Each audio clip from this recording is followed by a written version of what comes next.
स्याही का सही या गलत इस्तेमाल ही तय करता है कि आप क्रांति के सिपाही हैं या भ्रांति के। भ्रम और भ्रांति जीने की चीजें नहीं, बल्कि यह तो शुरुआती दौर में ही नष्ट करने वाला बीज है। कहते हैं little knowledge is a dangerous thing. नीम हकीम खतराए जान। दोस्तों, आज हम ऐसे ही कुछ भ्रांतियों का खंडन करेंगे जो कबीर साहिब जी को लेकर समाज में फैली हुई हैं। कबीर साहिब जी के विषय में बहुत सारी भ्रांतियां प्रचलित हैं, क्योंकि एक तबका कबीर साहिब जी का विरोधी था। जब कबीर साहिब जी भक्ति में फैले पाखंड, आडंबर, अंधविश्वासों का खंडन किया करते तो कुछ महत्वाकांक्षी लोगों ने उनके बारे में बहुत सी भ्रांतियां फैला दी। इतना ही नहीं, बल्कि कबीर साहिब जी के बारे में बहुत सी भ्रामक बातें पुस्तकों में, साहित्य रूप में और इंटरनेट पर भी दी गई। ऐसे कई आलेख हैं जो कबीर साहिब जी में आस्था, विश्वास और श्रद्धा रखने वालों के मन को ठेस पहुंचाते हैं। तो आइए जानते हैं कबीर साहिब जी से जुड़ी भ्रांतियों के बारे में और साथ ही साथ उनका खंडन कर सच से रूबरू भी होते हैं।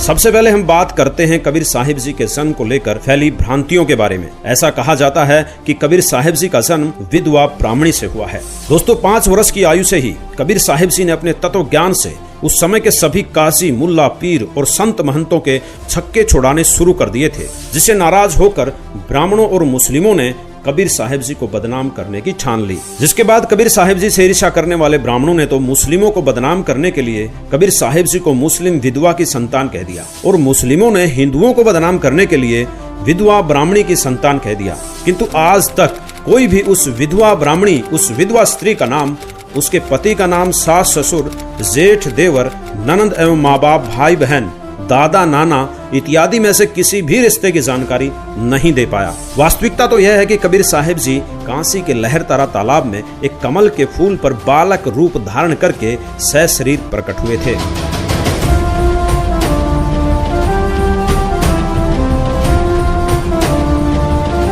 जहां से उन्हें नीरू नीमा नामक जुल्हा दंपति उठाकर ले गए। इसके बारे में स्वयं कबीर साहिब जी अपनी वाणी में बताते हैं। न मेरा जन्म न गर्भ बसेरा, बालक बन दिखलाया, काशी नगर जल कमल पे डेरा, तहां जुलाहे ने पाया।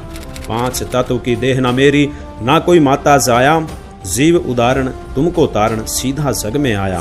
इसके अलावा वेद भी यही गवाही देते हैं कि पूर्ण परमात्मा शिशु रूप में प्रकट होता है और कुंवारी गाय से उनकी परवरिश होती है। ऋग्वेद मंडल 9 सूक्त 1 मंत्र 9, ऋग्वेद मंडल 9 सूक्त 96 मंत्र 17 और 18 में इसका प्रमाण है।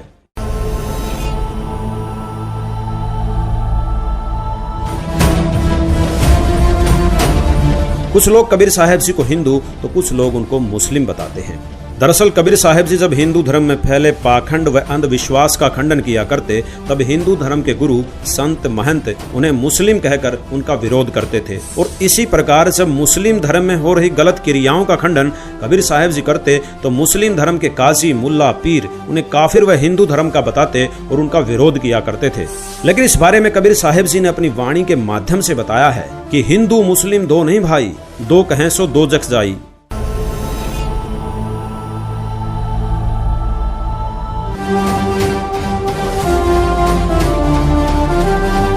अब हम बात कर लेते हैं उनके विवाह से जुड़ी भ्रांति की।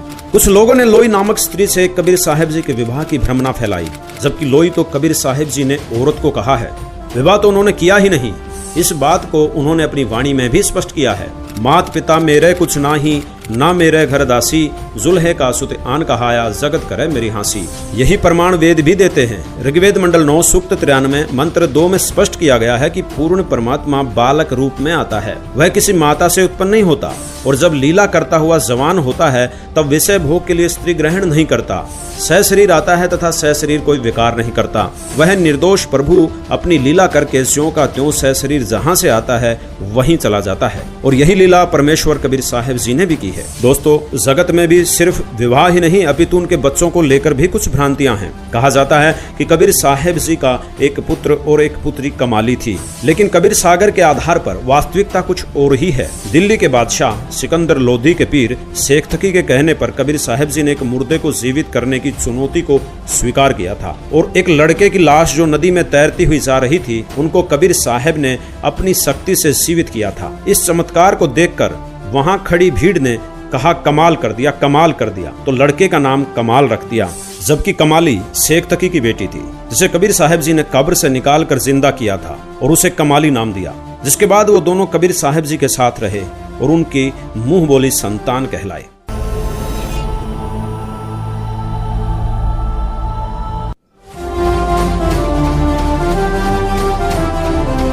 कबीर साहब जी हिंदू और मुस्लिम दोनों दीन की निंदा करते थे। यह भ्रम भी काफी लोगों के ज़हन में है, जबकि कबीर साहब जी तो दोनों धर्मों का नहीं बल्कि उनमें फैले पाखंड का विरोध करते थे। उन्होंने पाखंडवाद, अंधविश्वास, जाति भेदभाव का विरोध किया, जिससे कुछ मूर्ख लोगों ने निंदा का रूप दे दिया।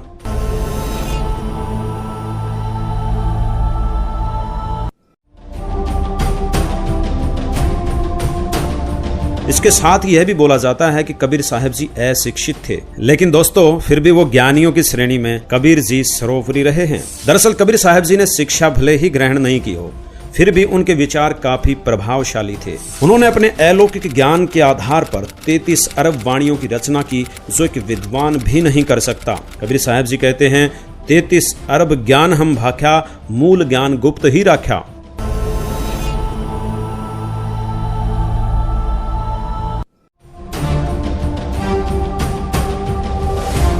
दोस्तों पवित्र शास्त्रों का ज्ञान नहीं होने के कारण कबीर साहब जी के बारे में एक और भ्रांति है। लोग कहते हैं कि कबीर जी पूर्ण परमात्मा नहीं हो सकते। उनको एक पीर, पैगंबर, नबी, संत, गुरु, समाज सुधारक आदि बोल सकते हैं, लेकिन अल्लाह, खुदा, गॉड, रब, भगवान नहीं। दोस्तों आपको बता दें कि कबीर साहिब जी ही वह पूर्ण परमात्मा हैं जिसे अविनाशी प्रभु कहते हैं। यह सभी धर्मों के पवित्र शास्त्रों ने भी प्रमाणित किया है। कबीर साहब जी भी स्वयं अपनी वाणी में कहते हैं, हाड चाम लहू न मेरा कोई जाने सतनाम उपासी, तारण तरण अभय पद दाता, मैं हूं कबीर अविनाशी।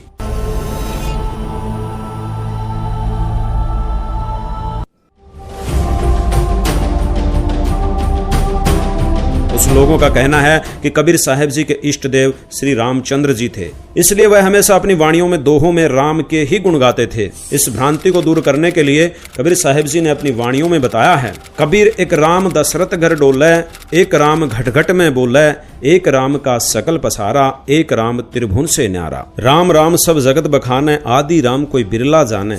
आदि राम, जी हाँ, वास्तविकता तो यही है कि आदि राम स्वयं कबीर साहिब जी ही हैं, जिनके विषय में वेद, पुराण, कुरान, बाइबल, गुरु ग्रंथ साहिब भी गवाही देते नहीं थकते।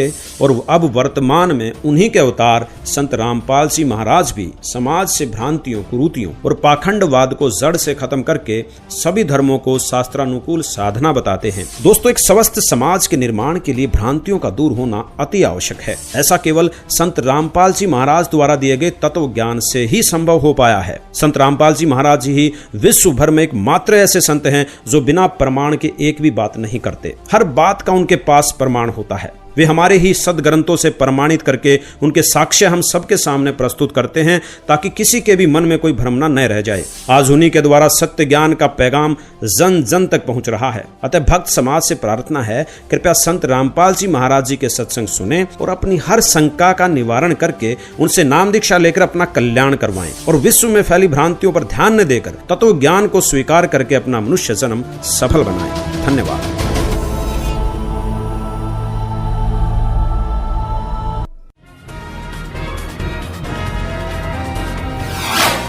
कर लो गुरु वकील, मुकदमा भारी है।